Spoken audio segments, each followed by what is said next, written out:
सभी भाई के एग्जाम पर। हाँ जी, गुड इवनिंग भाई सभी को, राम राम सभी को, राधे राधे। आवाज क्लियर है? मेरा हो रहा है गला खराब, हो सकता है आवाज में थोड़ा सा ठहराव देखने को मिले भाई, है ना? हाँ, गले का मामला गड़बड़ हुआ है यार। गुड इवनिंग भाई, गुड इवनिंग सभी को।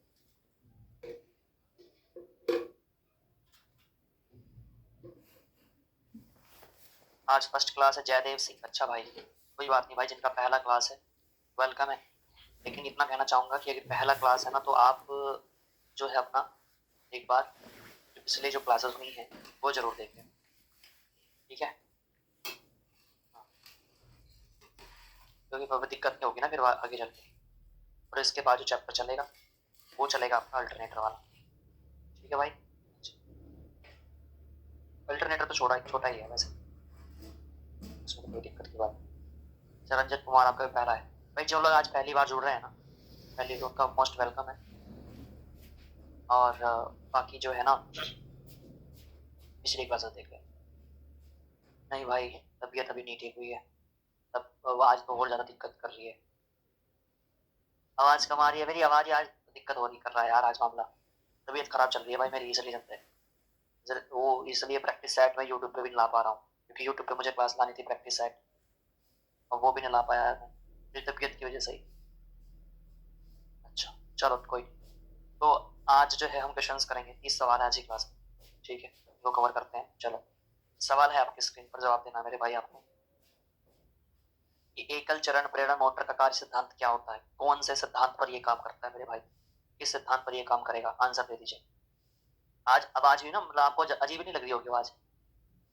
अच्छा, तो 3 फेज का टेस्ट अपलोड नहीं हुआ है, मैं कोई बात नहीं, ये क्लास खत्म होने के बाद मैं चेक कर लूंगा, मैं दोनों test single phase 3 phase update करवा दूंगा, ठीक है? नो टेंशन, घबराने वाली बात नहीं है, पीडीएफ वगैरह सब एक्टिव हो जाएंगी। और जनवरी से ना, जनवरी महीने में मैं जितने भी पिछले साल के पेपर है वो सारे अपलोड करवा दूंगा, 2022 के भी, 2023 के भी, 2024 के भी, 2025 के भी, ठीक है ना? ये 4 साल के पेपर जो है मैं अपलोड करवा दूंगा, चिंता मत करना। उसके बाद प्रैक्टिकल का देखेंगे, फिर प्रैक्टिकल का तो मार्च में देखेंगे यार, मार्च वगैरह में, चिंता की बात नहीं है, बता दूं।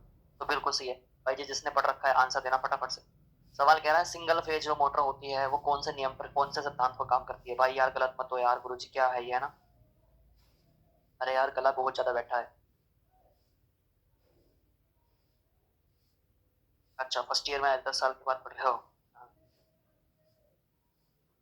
हाँ बिल्कुल सही है भाई। देखो लेंज के नियम पर काम करता है ये, लेंज के नियम पर, ठीक है? लेंज के नियम पर काम करता है सिंगल फेज मोटर। अब इसका नाम बताओ फटाफट, सिंगल फेज मोटर का नाम क्या है? देखो भाई यहाँ पर दो वाइंडिंग है, U1 और U2, Z1 और Z। यहाँ पर ये कैपेसिटर लगा है, ठीक है? यहाँ से सप्लाई आ रही है, ये अंदर की साइड है, ये रोटर लगा है।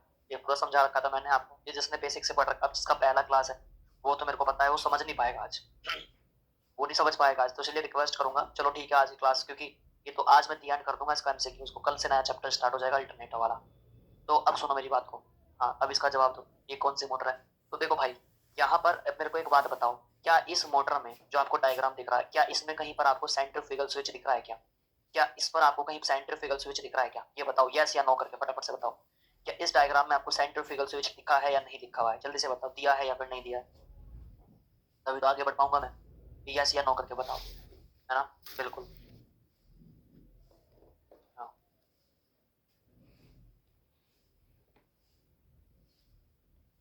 क्या कमेंट कर रहे हो? नहीं दिया ना, बिल्कुल। तो इसमें कहीं पर भी, हाँ बिल्कुल सही है, नो, वेरी गुड, कहीं पर भी आपको सेंट्रीफ्यूगल स्विच नहीं दे रखा है। ये क्या लगा है भाई साहब? ये बाबूजी आराम से बैठे हैं, इनका नाम होता है कैपेसिटर। तो जब यहाँ पर, अब इसको हटाने का काम कौन कर सकता था, इसको भगाने का काम कौन कर सकता था? हमारा सिक्योरिटी गार्ड। सिक्योरिटी गार्ड कौन सा था? Centrifugal switch. इसमें सेंट्रीफ्यूगल स्विच ही नहीं है, तो कैपेसिटर को तो कोई हटा ही नहीं पाएगा। जब किसी को कोई हटा नहीं पाता तो उसको क्या बोलते हैं? परमानेंट, स्थायी, जाहिर सी बात है। तो इसका मतलब ये स्थायी संधारित्र मोटर है। प्लीज मेरे को एक बार बता दो कि इस मोटर का उपयोग हम कहाँ पर करते हैं, कहाँ पर करते हैं, जल्दी से बताओ। अगला सवाल, स्प्लिट चरण मोटर का सिद्धांत मैंने बताया ना। देखो भाई, स्प्लिट फेज जो मोटर होती है, सिंगल फेज है, और सिंगल फेज मोटर का मैंने अभी आपको बताया कि लेंज के नियम पर ही काम करेगी मेरे भाई, है ना? लेंज के नियम पर ही काम करती है। अगला सवाल, एकल चरण मोटर किस प्रकार का निर्देश है? ये कौन सी प्रकार की मोटर है? ये कौन से प्रकार की मोटर है? राम राम भाई, गुड इवनिंग। हाँ बिल्कुल, दिया बोल रही है फैन में, बिल्कुल सही है। हाँ घर में यूज, अरे भाई घर में तो यूज करेंगे ही, लेकिन पंखे में हम इसका अक्सर यूज करते हैं।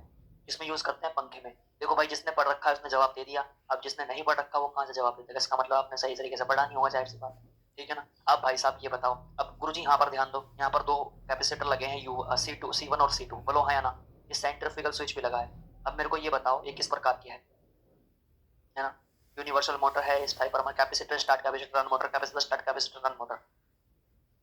जल्दी से कमेंट करके बताओ भाई क्या ऑप्शन लगा रहे हो? बिल्कुल सही है। देखो भाई, capacitor start, capacitor run motor जाएगी ऑप्शन नंबर डी के साथ। बोलो आ रहा है याद? सब बता रखा था ना मैंने आपको, किस किसने पढ़ा था? Option number D. अब जो नए स्टूडेंट है वो सोच रहे हैं सर जी आप तो एकदम से निकलते जा रहे हो, तो मैं एकदम से आपको इसलिए बता रहा हूँ क्योंकि ये चीजें मैं करवा चुका हूँ। मैंने एक एक चित्र आपको करवाया है मेरे भाई, ये सिंगल पेज में करवाया था ना, एक एक चित्र करवाया था। तो इस रीजन से रिक्वेस्ट रहेगी, जिसने नहीं देखा ना एक बार जरूर देख लेना, फिर वरना प्रैक्टिस का कुछ नहीं रहता। अगर मैं यहाँ पर भी फिर एक एक चीजें बताने लग गया ना तो फिर वो बेसिक का कुछ नहीं रह पाएगा यार रोल, है ना? तो इस रीजन से अब सुनो, क्वेश्चन नंबर 5 कह रहा है एसी सिंगल फेज मोटर किस प्रकार को कम्यूटेटर मोटर का प्रकार के तहत वर्गीकृत किया जाता है? तो एसी सिंगल फेज मोटर के किस प्रकार को कम्यूटेटर मोटर प्रकार के तहत वर्गीकृत किया जाता है? स्टेपर मोटर, प्रतिकर्षण आच्छादित पोल, या फिर जो परमानेंट होती है उसको? जल्दी से बताओ। देखो मेरी बात को सुनो, कम्यूटेटर मोटर प्रकार के तहत वर्गीकृत किया जाता है तो वो मेरे पास रिपल्शन मोटर होती है। कौन सी होती है? ध्यान रखना, वो होती है रिपल्शन मोटर। प्रतिकर्षण होती है वो, है ना? प्रतिकर्षण मोटर होती है। रिपल्शन मोटर के बारे में मैंने बताया था ना, है ना? कम्यूटेटर मोटर के प्रकार के तहत इसको वर्गीकृत करते हैं तो रिपल्शन मोटर होती है, जिसका नाम होता है प्रतिकर्षण मोटर मेरे भाई, है ना? प्रतिकर्षण मोटर एक नंबर। चलो जी अगला सवाल, सिंगल फेज इंडक्शन मोटर शुरू करने के लिए कौन सी विधि अपनाई जाती है? फटाफट से बताओ। अच्छा ये बताओ आप, मैंने आपको बता रखा था क्या सिंगल फेज सेल्फ स्टार्ट होती है? क्या नहीं होती ना? सिंगल फेज सेल्फ स्टार्ट तो नहीं हो सकती, तो सेल्फ स्टार्ट बनाने के लिए क्या कर सकते हैं? फटाफट से बताओ, वही तो पूछा है आपसे। सिंगल फेज इंडक्शन मोटर शुरू करने के लिए यानी कि उसको स्टार्ट करने के लिए हम क्या खुरापाती दिमाग लगाते हैं, क्या क्या कर सकते हैं, उसके बारे में पूछा है आपसे। फोड़ दो आंसर, क्या बता रहा है? देखो भाई मैंने आपको बता रखा सबसे प्यारा तरीका है कि एक फेज को दो फेज में बदल दो। एक फेज होता है सिंगल फेज, है ना? तो सिंगल फेज को दो फेज में तोड़ दो, जाहिर सी बात है। इसी को क्या बोलते हैं? फेज विभाजन विधि। क्या बोलते हैं? फेज विभाजन विधि। ए ऑप्शन फोड़ रहे हो, खतरनाक मेरे भाई, है ना? क्योंकि एक बात बताओ ना, सेल्फ स्टार्ट बनाने के लिए कम से कम कितने फेज होने चाहिए? दो फेज होने चाहिए, लेकिन हमारे पास तो एक ही फेज था। अब उसे एक फेज को दो फेज में बांट दो, बात खत्म। ठीक है, बन गया। ये कौन से प्रकार की मोटर है? फटाफट से बताओ। अब देखो यहाँ पर, हेलो आपसे पूछ रहा हूँ, इधर देखो ध्यान से। दोनों वाइंडिंग हो गई, ठीक है। एक कैपेसिटर भी हो गया। गुरुजी यहाँ पर सिक्योरिटी गार्ड भी है, आपकी बार सिक्योरिटी गार्ड भी लगा हुआ है। अब भाई मेरे को ये बताओ अब मामला क्या होगा? जल्दी से बताओ मामला क्या होगा? यहाँ से वाइंडिंग में जाएगा सप्लाई, ठीक है। सेंट्रीफ्यूगल ऑफ यहाँ से कट हो जाएगा तो ये वाइंडिंग हट जाएगा भैया, है ना? तो खाली रनिंग वाइंडिंग वर्क करेगी, इतना तो सब क्लियर है। अब मेरे को ये बताओ ये कौन सी मोटर के तहत जाएगा? फटाफट से बताओ कौन सी मोटर है ये? हाँ जी अरुण, कोई capacitor start induction run motor. Very good मेरे भाई, कौन सी मोटर है? बिल्कुल, कौन सी मोटर कहलाएगी ये capacitor start induction run motor है। कैपेसिटर स्टार्ट यानी कि कैपेसिटर सिर्फ स्टार्टिंग वाइंडिंग के साथ रहेगा, वो भी स्टार्ट करने के लिए, है ना? इंडक्शन रन मोटर कहलाएगी। ऑप्शन नंबर क्या जाएगा? ऑप्शन आपका जाएगा डी, 7 का D option is right answer. अगला सवाल, सार्वभौमिक मोटर में अब केंद्र स्विच गति नियंत्रण विधि में संधारित सी का उद्देश्य क्या होता है? भाई ये जो सी होता है ना, ये सी क्या काम करता है? अच्छा मैंने बताया था शायद इसके बारे में भी आपको कि भैया ये स्पार्किंग वगैरह से बचाता है। ये जो यहाँ पर देखो ना, ये जो लगा हुआ है ना सी, ये जो कैपेसिटर है ना? अब ये मेरे पास यहाँ पर देखो स्विच लगा है सेंट्रीफ्यूगल, है ना? ये सेंट्रीफ्यूगल स्विच हमने यहाँ पर लगा रखा है। अब जब ये बार बार ऑन ऑफ होगा तो यहाँ पर क्या होगी? स्पार्किंग। और इसी स्पार्किंग से बचाने के लिए ये कैपेसिटर लगा होता है। ये क्या काम करता है? जो एक्स्ट्रा करंट होता है ना, इसको अपने अंदर से स्टोर करके निकाल देता है। मतलब जो चिंगारी वाला मामला होता है ना, इसको अपने अंदर से, यानी कि कहते हैं ना कि जैसे दुर्योधन की खातर रण में कर्ण खड़ा था अड़के, तो उसी प्रकार से इसकी खातर भी कौन खड़ा है? कैपेसिटर खड़ा है। किसकी खातर? आप केंद्र स्विच की खातर। ये किससे बचाता है? इसको चिंगारी से बचाता है, स्पार्किंग से बचाता है। ऑप्शन डी लगा रहे हो, बिल्कुल सही। ठीक है, चलो जी अगला सवाल, समरसेबल की जो पंप मोटर होती हैं रिवाइंडिंग करने के लिए किस प्रकार के वाइंडिंग तार का उपयोग? तो भाई ये तो मैंने कल भी पढ़ा था कि पीवीसी प्रकार का जो होता है उसका हम उपयोग कर लेते हैं, पीवीसी प्रकार की तार का। समरसेबल जो आपके घर के पानी के पंप की मोटर होते हैं उसमें इसी का यूज करते हैं। किस प्रकार की एसी सिंगल फेज मोटर में कम स्टार्टिंग टॉर्क होता है? सबसे कम जो स्टार्टिंग टॉर्क होता है वो कौन सी मोटर में होता है? स्टार्टिंग टॉर्क कौन सी मोटर में होता है? हाँ जी, हाँ बिल्कुल सही आंसर। यार भाई गले का तो इतना बुरा हाल हुआ पड़ा है ना, मजाक सेट के, और गले के साथ साथ सिर में दर्द, पर पता नहीं क्या क्या हो रहा है यार। हाँ यार, हिला पड़ा है मामला ऊपर से ले नीचे तक। इसलिए तो क्लास यूट्यूब पे स्टूडेंट परेशान हो रहे हैं, यूट्यूब पे नहीं हो रही, ये है वो है। क्योंकि एप्लीकेशन पे क्या है ना, एप्लीकेशन पे भी ला रहा था, वरना मैं एप्लीकेशन पे इसलिए ला रहा हूँ क्योंकि आपने बेसिक पढ़ रखा है। अब आप इतना दिमाग खराब नहीं करोगे मेरा, मुझे पता है। आप आराम से चलते, मतलब आपने अगर पढ़ रखा है ना क्लास ले रखी है बेसिक वाली, तो आप लगाते जा रहे हो आंसर, बिल्कुल, है ना? तो प्रतिरोध स्टार्ट इंडक्शन रन मोटर। लेकिन अगर यूट्यूब पर ही क्लास लेते हैं, यूट्यूब पे क्या होता है ना, फिर एक एक सवाल को खोलना पड़ता है, फिर वो दिमाग खराब करेंगे, वरना वहाँ यूट्यूब वाले की ये तो चलते जा रहे हैं, चलते जा रहे हैं। बिल्कुल सही है। किसका सही है? मुकेश, अरुण, कृष्ण, तपन, दुर्गा। बिल्कुल सही है आपके answer, Shashikant. Very good, D option इसका जवाब दो। एकल चरण मोटर में अपकेंद्र स्विच का कार्य क्या होता है? ये क्या काम करता है? जो सेंट्रीफ्यूगल स्विच होता है, जल्दी से बताओ शिवम, सुभाष, जल्दी से बताओ सेंट्रीफ्यूगल स्विच क्या करता है? हाँ जी, तो मैंने आपको बताया था कि जब आपकी मोटर जो 75% से 80% तक की जो गति है वो प्राप्त कर लेती है ना, तो आपका सेंट्रीफ्यूगल स्विच इसको जो स्टार्टिंग वाइंडिंग होती है उसको बाहर निकाल देता है। डीआरडीओ में भाई बंदूकें देखी हैं क्या? बंदूकें जो फौजियों की बंदूकें होती है वो यही डिपार्टमेंट बनाता है बस। ठीक है, बंदूकों वाली फैक्ट्री में जाना तो डीआरडीओ में चले जाओ। बिल्कुल सही है। ऑप्शन क्या लगा रहे हो? वेरी गुड, क्या लगा रहे हो मेरे भाई? B option, very good. क्या करता है? जो ब्रेक द स्टार्टिंग वाइंडिंग, जो स्टार्टिंग वाइंडिंग जब हमारे पास मोटर 75% से 80% गति प्राप्त कर लेती है तो ये जो स्टार्टिंग वाइंडिंग होती है उसको क्या कर देता है? हटा देता है। सार्वभौमिक मोटर का अनुप्रयोग, सवाल कह रहा है कि यूनिवर्सल मोटर का उपयोग कहां पर करते हैं? सबको पता है सर, जो फूड मिक्सर होती है ना हमारे, जो घर की मिक्सी वगैरह होती है उसमें हम यूनिवर्सल मोटर का उपयोग हम करते हैं। वाउंड रोटर के साथ कौन सी एकल कला मोटर फिट बैठती है? वाउंड रोटर किस में लगाते हैं ये बताओ? वाउंड रोटर किस में लगाएंगे मेरे भाई? तो मैंने आपको बताया था वाउंड रोटर वाली होती है रिपल्शन मोटर, ध्यान रखना। रिपल्शन मोटर जो प्रतिकर्षण होती है वाउंड रोटर वाली, ठीक है।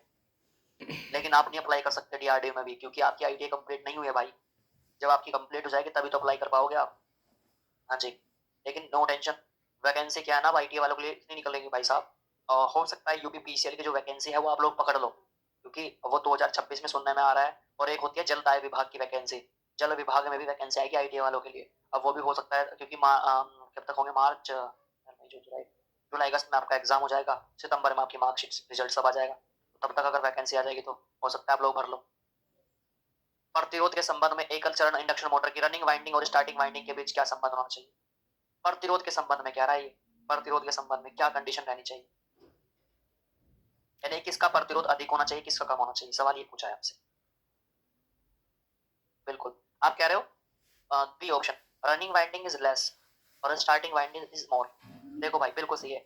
सवाल ये कह रहा है कि प्रतिरोध किसका अधिक होना चाहिए। तो सबसे पहले रनिंग वाइंडिंग कौन होती है? हमारी मेन वाइंडिंग। भाई मेन वाइंडिंग ही काम करेगी, जाहिर सी बात है। मेन वाइंडिंग ही क्या करेगी? काम करेगी, जाहिर सी बात है। तो मेन वाइंडिंग का प्रतिरोध क्या होना चाहिए? कम होना चाहिए। मेन वाइंडिंग को क्या बोलते हैं? Running winding. क्योंकि जब इसका प्रतिरोध ज्यादा होगा तो तभी तो ज्यादा धारा ले पाएगा या अपने अंदर ज्यादा करंट ले पाएगा। अगर इसका प्रतिरोध ज्यादा कर देंगे तो कम करंट ले पाएगा, फिर मोटर कम घूमेगी।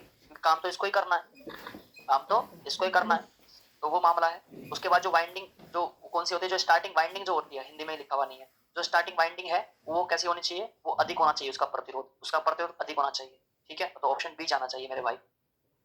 हाँ, रनिंग वाइंडिंग का जो प्रतिरोध है वो कम होना चाहिए। वो इसलिए कम होना चाहिए क्योंकि उसका करंट हाई चाहिए हमें, क्योंकि मोटर तो उस पर ही घूमेगी ना, जाहिर सी बात है। हाँ, जैसे घर में क्या होता है ना, जैसे घर में कोई काम करने वाला व्यक्ति होता है जो बेचारा बहुत ज्यादा मेहनत करता है, और एक होता है बेचारा वैसा ही जो ठल्ली पड़ा रहता है। घर में मान लो दो भाई हैं, एक तो पूरा दिन फोन चला रहा है और एक भाई वो है जो बेचारा मेहनत करके आ रहा है। मम्मी ज्यादा प्यार किसको करेगी? उसको करेगी जो काम करके आ रहा है। खाने को ज्यादा घी वगैरह किसको देगी? उसको देगी जो काम करके आ रहा है। वो तो फोन चला ही रहा है, बैठा है, वो तो किसी को सुनता नहीं है दूसरे वाला। तो इस रीजन से खाना पीना ध्यान किसका रखती है मम्मी? ज्यादा घी वगैरह किसको देगी? भैया ये बेचारा मेहनत करता है, इसको दे दो, ये तो ठल्ली पड़ा है, तो किसी को सुनता ही नहीं है दूसरा। तो इस प्रकार से एक्स से चिन्हित भाग का नाम क्या है मेरे भाई? ये क्या है? क्या है ये मेरे पास? जल्दी से बताओ आंसर। हाँ हाँ, अब नया चैप्टर स्टार्ट होगा दूंगा, कोई बात नहीं है, वो आपका कल से स्टार्ट में करवा दूंगा। बिल्कुल सही, ये क्या है? ऑप्शन सी, बिल्कुल सही है। रोटर घुमाव शुरू करें। देखो मेरे पास ये क्या है? मेरे पास ये भी एक किस्म से सेल्फ स्टार्ट बनाने के लिए है, यानी कि रोटर को घुमाने के लिए। रोटर को घुमाने के लिए हम क्या काम कर रहे हैं? इसको हमने इसके बीच में एक साइडेड रिंग डाल दी है ना, एक किस्म से हमने इसको दो फेज में बदल दिया। बस इस चीज का ध्यान रखो। क्या कर रहे हैं हम? रोटर को घुमाने के लिए, रोटर को मूवमेंट करवाने के लिए हम क्या करते हैं? हमने इसको दो भागों में बांधा है। एक आच्छादित पोल पंखा मोटर में स्टार्टिंग टॉर्क का उत्पादन कैसे आप करोगे? एक अच्छा जो सैडेड पोल जो मोटर होती है, सैडेड जो पोल पोल फैन मोटर होती है ना, उसमें स्टार्टिंग टॉर्क का निर्माण आपको करना है, तो कैसे करोगे? जल्दी से बताओ फटाफट से।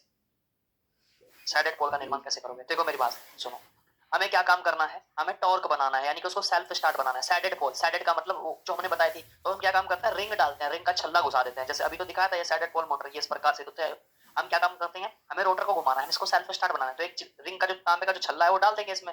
ध्रुव पर छल्ले का उपयोग करके हम क्या कर सकते हैं? इसको, इसका टॉर्क निर्माण कर सकते हैं, क्योंकि जब टॉर्क बनेगा तभी तो हमारे पास मोटर अपने आप घूमना शुरू होगी। बताया था ना मैंने, हमें टॉर्क बनाना है। सेल्फ स्टार्ट करने का तरीका बस यही है कि हमें टॉर्क मिलना चाहिए बस। पंखा मोटर सर्किट में एक स्थायी संधारित्र का उपयोग करने का कारण क्या होता है?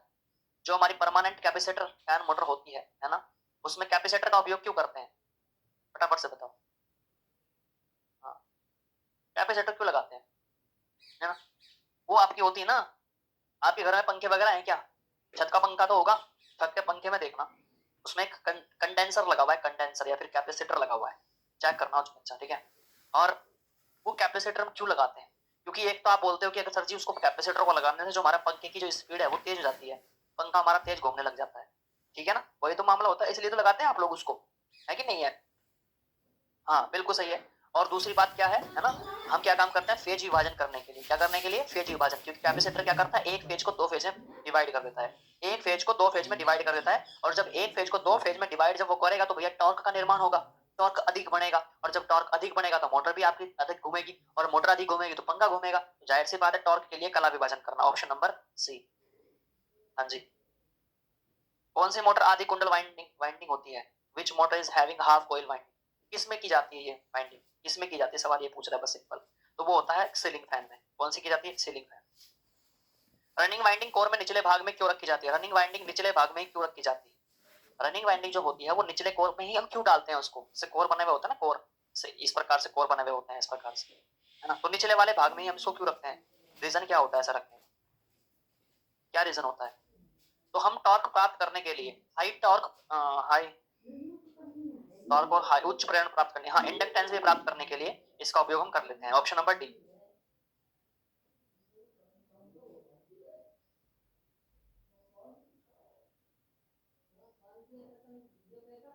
चलो ये न्यूमेरिकल है, ये न्यूमेरिकल आपको करना है मेरे भाई, ठीक है, इसको मैं एच डब्ल्यू दे रहा हूं, नहीं हुआ तो मेरे को बता देना, ठीक है, न्यूमेरिकल आप करोगे। हाँ न्यूमेरिकल करना, इसमें क्या रहा है 28 स्लॉट है, 14 ध्रुव है, 14 कोयल वाले सीलिंग फैन के लिए स्लॉट की दूरी की गणना करनी है, डिस्प्लेसमेंट जो मैंने आपको फॉर्मूला बताया था क्लास में, नहीं हुआ तो बता दियो, ठीक है। लगभग डिस्प्लेसमेंट इसका कितना आएगा लगभग, अब सिंगल फेज है तो 90 डिग्री के लगभग ही जाएगा, 90 डिग्री के लगभग जाएगा, नहीं हुआ तो मेरे को बता देना, ठीक है ना, या फिर व्हाट्सअप नंबर है व्हाट्सअप पे बता देना, वो मैं आपको करवा दूंगा। इसका बताओ,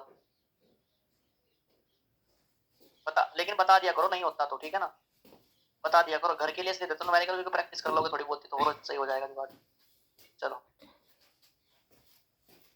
जो सैडेड पोल मोटर होती है उसका अनुप्रयोग हम कहाँ पर करते हैं, कहाँ पर सैडेड पोल मोटर का उपयोग हम करते हैं, है ना, सैडेड पोल मोटर का उपयोग हम कहाँ पर करते हैं?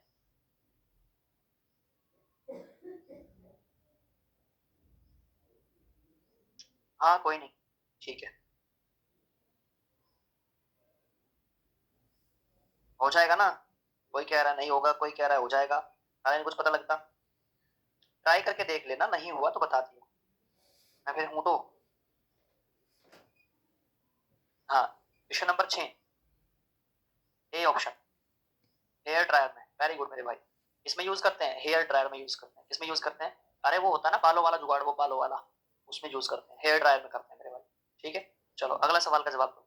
हार्ड डिस्क की बात कर रहा है, बताओ, अच्छा जो हार्ड डिस्क ड्राइव होती है ना, इसमें हम किसका यूज करेंगे, फटाफट से बताओ, जो हार्ड डिस्क ड्राइव होती है इसमें किस चीज का यूज हम करते हैं? तो भाई हार्ड डिस्क जो होती है, एक तो हमें उसमें आवाज वगैरह नहीं चाहिए, बोलो हाँ या ना, नहीं चाहिए ना, तो इस रीजन से अब मेरे को बताओ फटाफट से।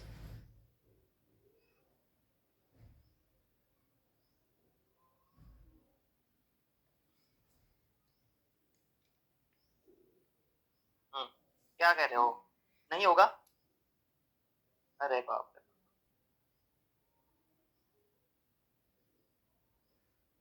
क्यों नहीं होने का? क्यों नहीं होने का न्यूमेरिकल? कोई बात नहीं, करवा देंगे, अच्छा स्टेपर मोटर कर रहे हो ना, बिल्कुल सही है, यही option, very good. Stepper motor का यूज करेंगे जो स्टेप कर करके चलती है मेरे भाई, स्टेपर मोटर यानी कि जो स्टेप कर करके चलती है।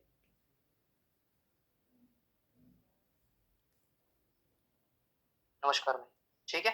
चलो क्या कह रहे थे, होने का नहीं, का ये न्यूमेरिकल नहीं कर पाओगे ये वाला, इसमें सिंपल वही तो पूछा था इसने, इसकी बात कर रहा था ये, आधे कुंडल कनेक्शन में इसका फॉर्मूला वही तो बता रखा था शायद मैंने आपको, 180 गुना नंबर ऑफ पोल्स अपॉन में नंबर ऑफ स्लॉट्स, ये कर लियो, लगा लो बस बात खत्म, इसमें कौन सा वो 180 डिग्री पे रखना है, ठीक है। अभी देख लो पोल कितने हैं, पोल कितने हैं भाई इसमें, 14 पोल हैं, 14 तो पोल हो गए, 28 स्लॉट दे रखे हैं, 14 दूनी 28, 2 नम 18, 90 आ गया।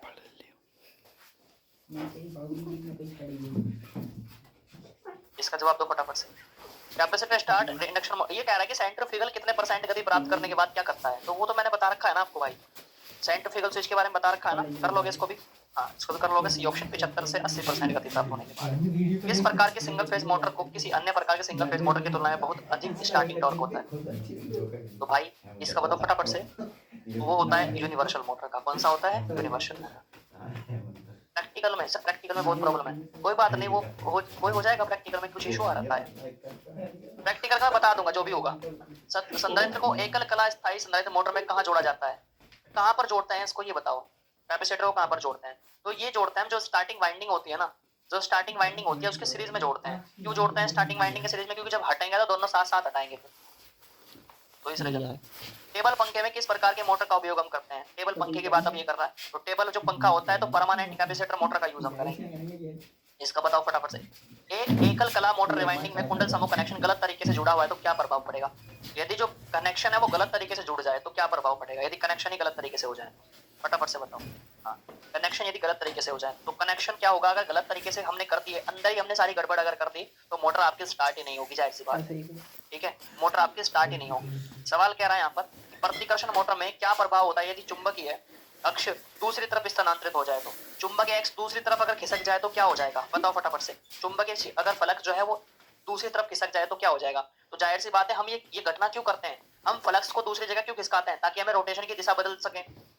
मोटर की रोटेशन की दिशा ऐसे ही तो बदलते हैं, अगर ये अपने आप खिसक जाएंगे दूसरी तरफ तो रोटेशन की दिशा ऑटोमेटिकली बदल जाएगी कि नहीं बदल जाएगी, बस फिर